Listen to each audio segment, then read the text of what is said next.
উপস্থাপন করতে পারেনি এবং এখন শাকিব খানকে খুব স্মার্টলি উপস্থাপন করা হচ্ছে। এই যে শাকিব খানের যে চেঞ্জিং, এই ব্যাপারটাকে আপনি কিভাবে দেখেন এবং এখনকার যে ডিরেক্টর শাকিব খানকে নিয়ে কাজ করছে এবং বিগত দিনে যারা করেছেন এদের মধ্যে যে পার্থক্য, আপনি এটাকে কিভাবে মন্তব্য করবেন?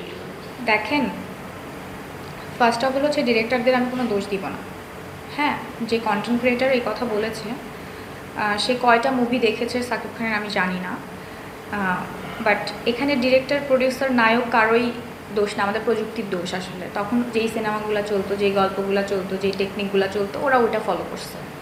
এখন দিনের পর দিন আমাদের প্রযুক্তি চেঞ্জ হচ্ছে, আমাদের চোখ চেঞ্জ হচ্ছে, আমাদের দেখার দৃষ্টিভঙ্গি চেঞ্জ হচ্ছে।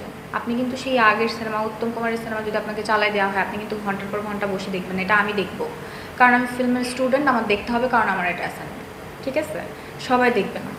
তো সে তখনও ভালো করছে, কিন্তু হ্যাঁ, কিছুটা মিস ইউজ তো করছেই কিছু কিছু মানুষ।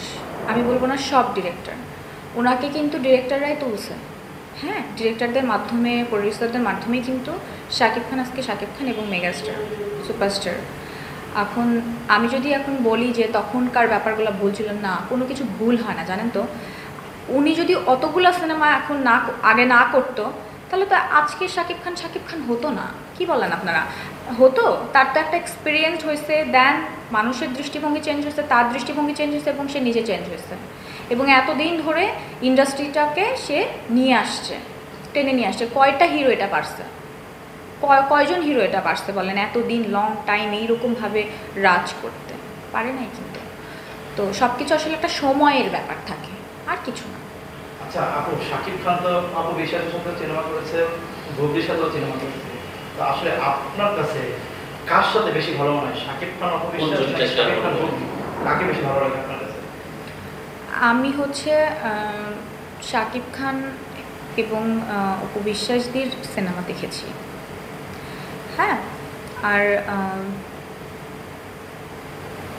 দিদির সাথে সিনেমা দেখেছি আমি আসলে। আর বুবলি আপুর সিনেমা, শাকিব খানের যেই কাজ করছে, বুবলি আপুর সিনেমা হয়তো আমি একটা দেখেছিলাম শাকিব খানের সাথে, ওটা মনে নাই আর, সরি টু সে। মানে যাই হোক, মানে স্ক্রিনে কেমন লাগে, মানে এইটা শুনতে চাচ্ছি। আমার তো অবভিয়াসলি, আমাকে যদি পার্সোনালি জিজ্ঞেস করেন, কারণ শাকিব খানের সাথে অপু বিশ্বাসদের সিনেমা তো আর একটা না।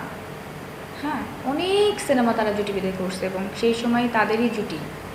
এবং আমার মনে আছে যে আমি যখন স্কুলে পড়তাম, অনেক ছোট ছিলাম, তখন যে ভিউ কার্ডগুলো পাওয়া যেত, আমি ওগুলো কেটে কেটে কেটে কেটে আমার পরীক্ষার হল কি আর আমার বইয়ের মধ্যে ওই ভিউ কার্ড আমি রেখে দিতাম। সো আমার কাছে তো ওরাই সবসময় পছন্দ। আচ্ছা, আপনার কাছে আমি একটা গুরুত্বপূর্ণ প্রশ্ন করি। আপনার বিগত কয়েকদিন আগে আপনাকে ইন্টারভিউ নিয়েছিলাম আমি, আপনি বলেছিলেন যে প্রবাসীরা বউ রেখে বিদেশে যাওয়া ঠিক না। এই ব্যাপারটা প্রচুর পরিমাণ ভাইরাল হয়েছে বিভিন্ন, এবং আমি অনেক গালিও খাইছি, কিন্তু আপনি আগেরটা কেন দেন নাই? আচ্ছা যাই হোক, বলছিলাম সেটা পরিষ্কার করবেন আসলে এই ব্যাপারগুলো নিয়ে, যে আপনি আসলে এইটা আপনার ঠিক কিনা যে বিয়ে করে প্রবাসে যাওয়া